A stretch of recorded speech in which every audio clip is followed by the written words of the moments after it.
신안 앞바다에서 전복된 청보호 선내에서 실종자들이 잇따라 발견되고 있습니다. 해경은 선체 주변 장애물을 제거하고 인양 작업에 속도를 내고 있습니다. 청보호 기관실에 자동 펌프뿐 아니라 예비 펌프도 3대나 있었던 걸로 KBC 취재 결과 확인됐습니다. 과적 때문에 전복됐을 가능성이 크다는 의혹이 제기되고 있습니다. KBC TBC 특별기획 국민의힘 당권 주자에게 듣는다에 출연한 김기현 후보가 본인은 이겨본 경험이 있는 승리의 리더십을 갖고 있는 후보라고 강조했습니다. 내년 총선에서 호남 후보에게 전폭적인 지원을 아끼지 않겠다고도 약속했습니다. 광주시의 미래산업 3대 축의 마지막 퍼즐인 차세대 배터리 육성 사업이 본격 시작됩니다. 차세대 배터리 진흥협의회가 출범한 가운데 장소기업 육성에 속도를 낼 예정입니다. 여러분 안녕하십니까? KBC 8시 뉴스입니다. 전남 신안군 해상에서 전복된 어선 청보호에 타고 있던 실종자 9명 중 5명이 오늘 선체 안에서 숨진 채 발견됐습니다. 구조당국은 남은 실종자 4명에 대한 수색과 함께 조금 뒤 선박 인양을 시도합니다. 구영슬 기자의 보도입니다. 24톤급 어선 청보호가 전복된 지 사흘째, 실종자 5명이 선체 안에서 추가로 발견됐습니다. 새벽 3시 20분쯤엔 60대 기관장 1명, 낮 12시쯤과 오후 4시 20분쯤, 오후 5시 50분쯤 실종자 4명이 수습됐습니다. 사고 해역 주변에는 집중 세색과 선체 수중 수색을 병행하였으며 야간에도 사고 해역을 중심으로 실종자 구조 활동을 계속하였습니다. 구조당국은 실종자들이 조류에 떠밀렸을 가능성이 있는 만큼 사고 해역을 중심으로 구역 9곳을 설정하고 민간 어선과 해군 함정, 항공기를 동원해 수색 작업을 이어가고 있습니다. 하지만 물살이 센 대조기인데다 수온이 낮고 뻘의 영향으로 수중 시야 확보도 어려워 수중 수색은 난항을 겪고 있습니다. 수색 상황을 뜬 눈으로 지켜본 실종자 가족들은 빠른 구조를 거듭 당부했습니다. 아직도 이제 안에 계신 분이 많잖아요. 최대한 빨리 좀 이렇게 좀 살려주시면 하는 바람이죠. 다 똑같은 마음일 것 같아요. 인양 작업도 속도를 내고 있습니다. 해경은 청보호 주변 장애물 제거와 함께 유실 방지망 설치와 와이어 고정 작업을 시작했습니다. 실종자 가족을 태운 해경 함정은 사고 해역에 진입했고 청보호 인양을 위한 사전 작업이 이뤄졌습니다. 구조당국은 밤 9시부터 바지선 위로 선박 인양을 시도하고 해상 상황이 여의치 않으면 물살이 잔잔한 임자도 남쪽 안전지대로 청보호를 이동시켜 인양하는 방안도 검토하고 있습니다. KBC 구영슬입니다. 청보호 소식 계속 전해드립니다. 청보호는 인천 선적이지만 지난해 영암 대불산단의 한 조선업체에서 건조된 사실이 확인됐습니다. 업체 측은 청보호가 건조된 이후 고장이나 결함 등에 대한 수리 요청은 한 차례도 없었다고 밝혔습니다. KBC 취재진이 청보호의 건조 당시 모습을 확보하고 청보호 같은 구조의 선박과 비교해봤습니다. 이동근 기자의 단독 보도입니다. 청보호는 지난해 영암 대불산단의 한 FRP 전문 조선소에서 건조됐습니다. 1년여의 제작 기간을 거쳐 지난해 3월 건조된 데 이어 4월에는 한국해양교통안전공단의 검사까지 마쳤습니다. 업체 측은 설계에 맞춰 정상적으로 건조가 이루어졌고 이후 운항 과정에서 고장이나 결함 등에 대한 수리 요청도 없었다고 말했습니다. 선체 도색이 있었다는 논란에 대해서는 선체에 따개비 같은 이물질이 붙는 것을 막기 위해 갈색의 보강제를 덧칠한 것이라고 해명했습니다. 실제 건조 당시 청보호의 선체는 빨간색인데 전복된 선체는 갈색을 띠고 있습니다. 그러면서 기관실 침수에 대한 의문을 제기했습니다. 마침 수리가 이루어지고 있는 청보호와 같은 크기의 어선과 비교해봤습니다. 전복된 청보호와 같은 톤수, 같은 구조의 어선입니다. 이 기관실에 물이 잠기면 CCTV 4대를 통해서 사전에 감지할 수 있고 또 자동 펌핑 장치도 설치되어 있다고 합니다. 침수가 일어나더라도 엔진 밑에 펌프가 설치돼 15cm가량만 차면 자동으로 배수 작업이 이루어지도록 되어 있습니다. 수동으로 가동할 수 있는 소형 펌프도 3대가 비치되어 있습니다. 또 기관실 상황은 4대의 CCTV를 통해 조타실에서 실시간으로 확인할 수 있습니다. 한 대 있고 예비로 3개를 다 놔뒀대요.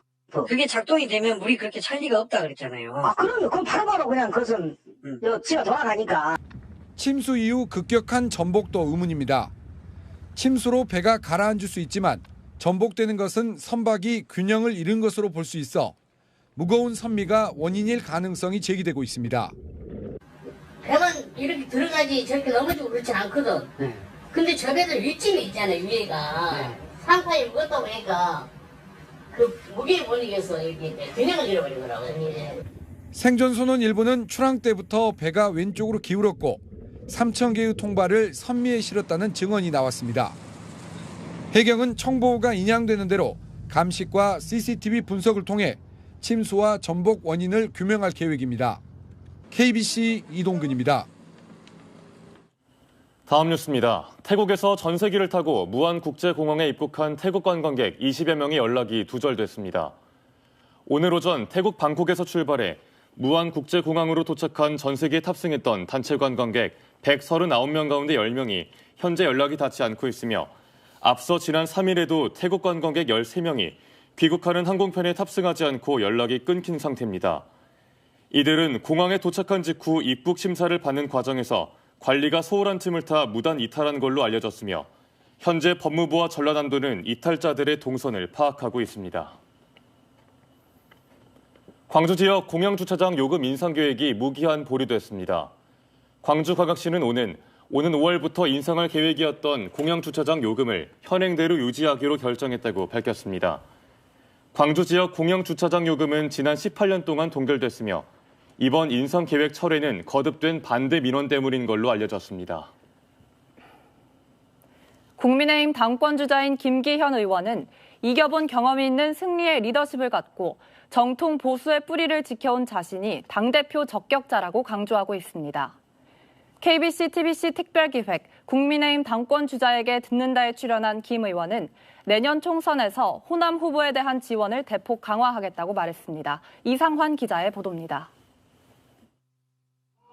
김기현 의원은 지난 대선과 지방선거에서 국민의힘의 승리를 이끈 경험을 언급하며 검증된 승리의 리더십이 자신의 경쟁력이라고 자신했습니다. 또 정통 보수당의 뿌리를 지켜온 사람만이 총선 승리와 안정적 개혁을 만들 수 있다고 강조했습니다. 뿌리 깊은 나무, 저 김기현이가 당의 지휘를 맡으면 안정을 차지할 수 있을 것이다. 그 안정 속의 개혁을 만들어 나갈 수 있다 하는 것이 제가 가지고 있는 비교 우위라고 생각하고요. 내년 총선에서 호남 후보에 대한 적극 지원도 약속했습니다. 그동안 호남에 취약했던 과거를 반성한다면서 진정성을 갖고 내년 총선에 출마하는 호남 후보에게 인적 물적 지원을 강화하겠다고 말했습니다. 광주의 최대 현안인 군공항 이전에 대해서는 광주와 대구의 특별법이 각각 빨리 처리될 수 있도록 속도를 내겠다고 언급했습니다. 부산은 부산대로, 대구는 대구대로, 광주는 광주대로 할 수 있는 데는 빨리빨리 진행해야지 앞에 가야 되는 걸 묶어놓고 또 그렇게 할 일은 없다. 적극적으로 지원하겠다는 의지가 확고한데 할 수 있는 대로 빨리 해야지 라는 얘기를 말씀드리는 겁니다. 김 의원은 현행 헌법을 수정해야 할 때가 됐다며 5월 정신의 헌법 전문 수록도 통치구조, 국민의 기본권과 함께 개헌 논의에 포함돼야 한다고 강조했습니다. 헌법 개정을 논의할 때 그 주제도 넣어서 같이 논의할 수 있을 것이다. 다만 그 과정 전체는 어떤 경우에도 일방적으로 가지 않고 다 함께 어우러지는 모습으로 사회적 공론화 과정을 거쳐야 될 것이다. KBC, TBC 특별기획 국민의힘 당권주자에게 듣는다 안철수 의원 편은 당초 내일 방송될 예정이었지만 안 의원이 개인적 사유로 조정을 요청해 양 방송사는 출연 일정을 협의하고 있습니다. KBC 이상환입니다. 광주광역시의 미래 산업 가운데 하나인 차세대 배터리 육성이 본격적으로 시작됩니다. 산학연이 참여하는 차세대 배터리 진흥협의회가 출범한 가운데 우선 경쟁력 있는 강소기업을 육성하고 연구개발에 실적을 쌓아가겠다는 계획입니다. 이형길 기자입니다. 미래 모빌리티, 인공지능 반도체와 더불어 광주가 내세우고 있는 미래 전략 산업인 차세대 배터리. 배터리 시장은 향후 10년 내에 글로벌 시장에서 반도체를 넘어설 것으로 예측될 정도로 가파른 성장세를 보이고 있습니다. 특히 기존의 2차 전지가 비용과 안전성 측면에서 도전을 받고 있는 만큼 새로운 차세대 배터리 분야는 아직 주도적인 지역을 찾기 어렵습니다. 광주는 이미 한국전기연구원 등의 배터리 시험 인증기관을 갖추고 있고 지스트를 포함한 지역 대학에서 활발한 연구가 진행되고 있는 점이 강점으로 꼽힙니다. 또 1차 전지부터 생산해온 지역 기업들이 탄탄히 버티고 있어 연구 개발에서 생산까지 한꺼번에 해결할 수 있는 인프라도 있습니다. 원통형 셀을 만드는 오랜 수십 년의 경력을 노하우를 가지고 있는 회사들이 저희 지역에 아직도 있고 광주의 기반 산업인 자동차와 가전 산업도 앞으로 배터리 중심으로 재편될 가능성이 높아 산업 구조 개선을 위해서도 차세대 배터리는 지역에서 포기하기 어려운 분야입니다. 광주시는 산학연이 참여하는 차세대 배터리 진흥협의회를 출범시키는 한편 배터리 기술 개발 정부 공모 사업 등에도 참여할 예정입니다. 차세대 배터리 산업에 대한 생활 속의 필요성 내지는 중요함이 더 커진 것 같습니다. 광주 미래산업 육성 전략들이 하나둘 본격화하기 시작하면서 지역의 기대감도 높아지고 있습니다. KBC 이영길입니다.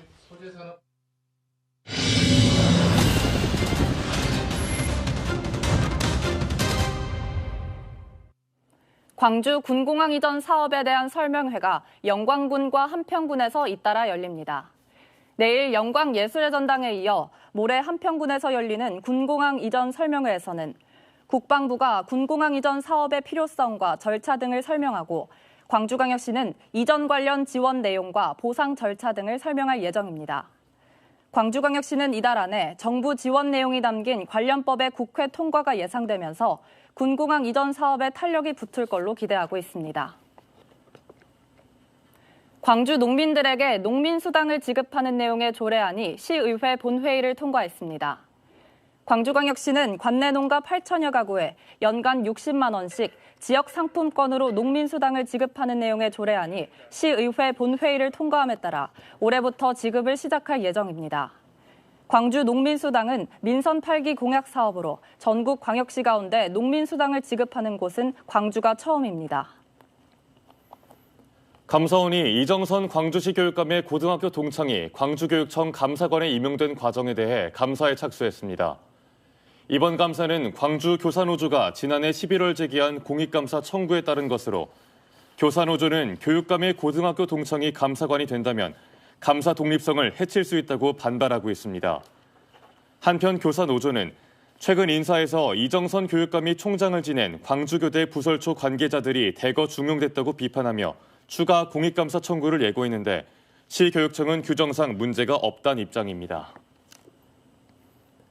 평생 호남불교 중흥에 앞장선 금성당 명선대종사의 연결식이 구례 화엄사에서 엄수됐습니다. 오늘 오전 화엄사 대웅전 앞에서 엄수된 연결식은 명종 오타를 시작으로 3귀, 연결법요, 조사, 헌화, 발인 등으로 진행됐으며 윤석열 대통령은 조사를 통해 부처님의 자비정신을 실천으로 보여주신 대종사님의 큰 원력이 이 세상에 미치지 않는 곳이 없어 만방에 널리 퍼지기를 발언한다고 추모했습니다.